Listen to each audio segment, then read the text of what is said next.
Good morning students. आज की class में हम पढ़ेंगे क्लास 7th का जो चैप्टर नंबर 11th है उसका remaining portion. So let's get started with the heart. So what is heart? The heart organ pumps the blood in the blood vessels in our body. Okay, इसका lower part है वो left की तरफ tilted होता है। Heart is divided into 4 chambers which prevents the mixing of the oxygenated blood with the deoxygenated blood. Okay, अब ये बहुत थोड़ा सा confusing टाइप का हो सकता है, इसलिए आप इस चीज़ को बहुत ही अच्छे से समझना। ओके, क्या होता है कि हार्ट है उसको 4 चैम्बर्स में हमने डिवाइड किया हुआ होता है। ठीक है, जैसे कि ये हार्ट है मान लो, ठीक है, इसको ये ऐसे, ठीक है। अब यहाँ पे होता है राइट एट्रियम और यहाँ होता है लेफ्ट एट्रियम। ओके, सॉरी, और ये होता है राइट वेंट्रिकल और ये होता है लेफ्ट वेंट्रिकल। ठीक है, heart is divided into 4 chambers which prevents the mixing of the oxygenated blood. इसके बीच में ये यहाँ पे ये जो लाइन होती है वो इनको डिवाइड करके रखती है। अब राइट एट्रियम और लेफ्ट एट्रियम जो होती है वो अपर चैम्बर्स होते हैं। ठीक है, ये दोनों जो होते हैं राइट और लेफ्ट एट्रियम वाले, ये अपर चैम्बर्स हो गए।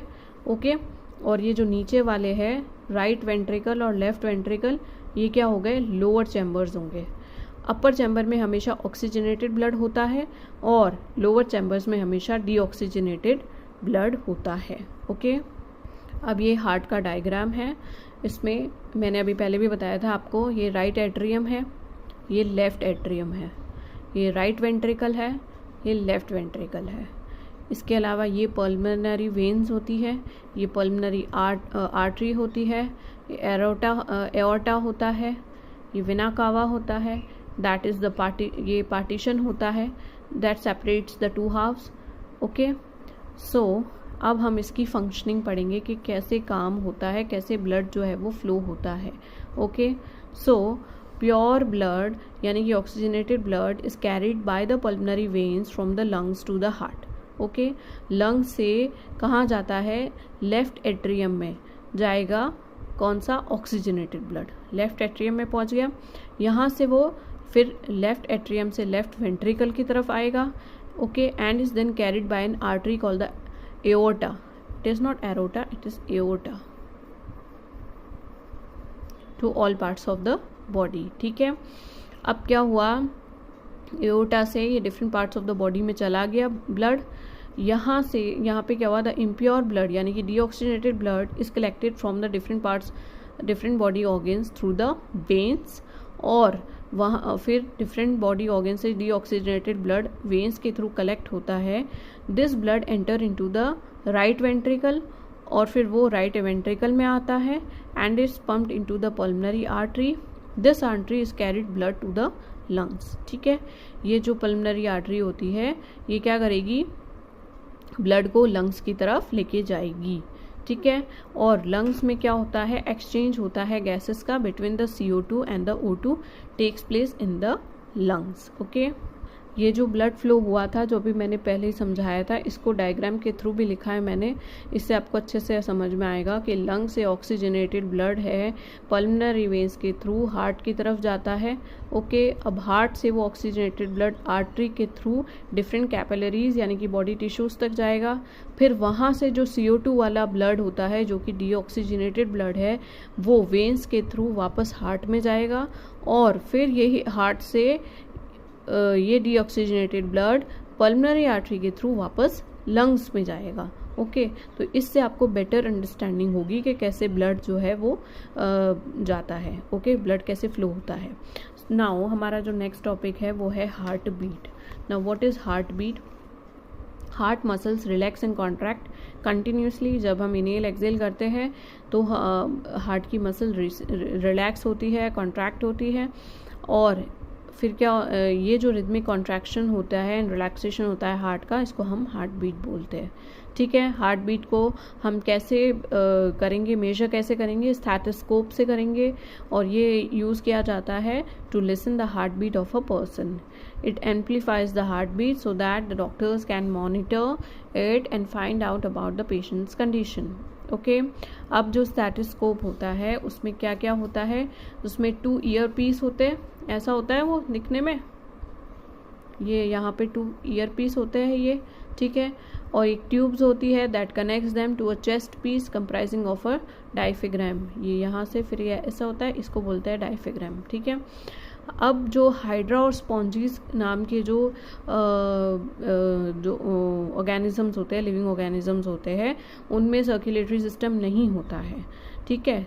These animals live in the water and hence get food and oxygen from the water, उनको वाटर से ही मिलता है उनका फूड और ऑक्सीजन, और वाटर जैसे ही बाहर निकलता है उसकी इनकी बॉडी से, वो CO2 और वेस्ट को वापस अपने साथ में बाहर लेके आ जाता है पानी।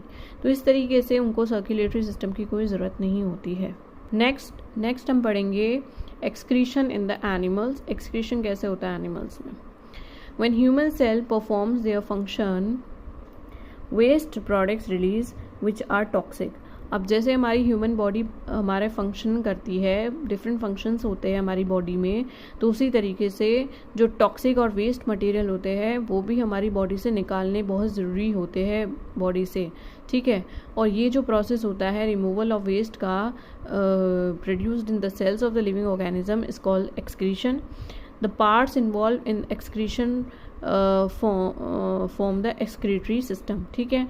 जो पार्ट्स एक्सक्रीशन में काम होते हैं, यूज़ होते हैं, वो क्या करते हैं, एक्सक्रीटरी सिस्टम को बनाते हैं, ठीक है। अब एक्सक्रीटरी सिस्टम में क्या क्या होता है, 2 किडनीज होती है, 1 यूरेटर होता है, 1 यूरिनरी ब्लैडर होता है एंड 1 यूरेथ्रा होता है, okay.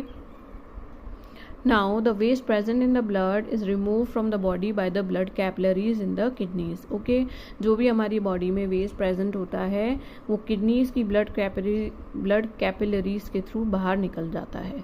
When the blood reaches the 2 kidneys, जैसे ही ब्लड पहुंचता है 2 किडनीज पे, तो उसमें कुछ ब्लड तो बहुत ही सही होता है, यूज़फुल होता है, ब्लड में कुछ सब्सटेंसेस यूज़फुल होते हैं, वो वापस से ब्लड में ही एब्जॉर्ब हो जाते हैं, और कुछ जो हार्मफुल सब्सटेंसेस है, जो टॉक्सिक है, जो वेस्ट है, वो क्या होते हैं, the waste dissolve in the water and removed as urine, ठीक है। जो यूजफुल पार्ट है वो तो ब्लड में वापस एब्जॉर्ब हो जाएगा, और जो हार्मफुल सब्सटेंसेस होते हैं वो यूरिन के थ्रू बाहर निकल जाते हैं। Now from the kidneys the urine goes into the urinary bladder. अब किडनीज से, ये जैसे किडनीज होती है ऐसे होती है, ठीक है,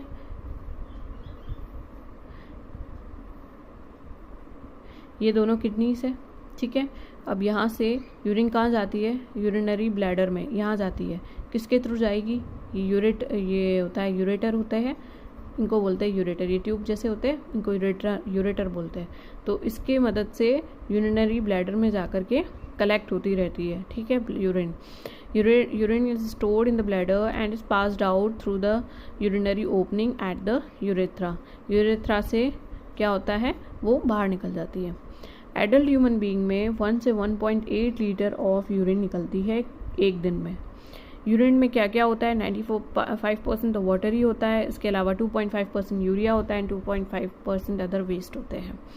अब अगर मान लो किडनी में कुछ प्रॉब्लम हो गई, किडनी काम नहीं कर रही है, तो we can not able to survive, okay.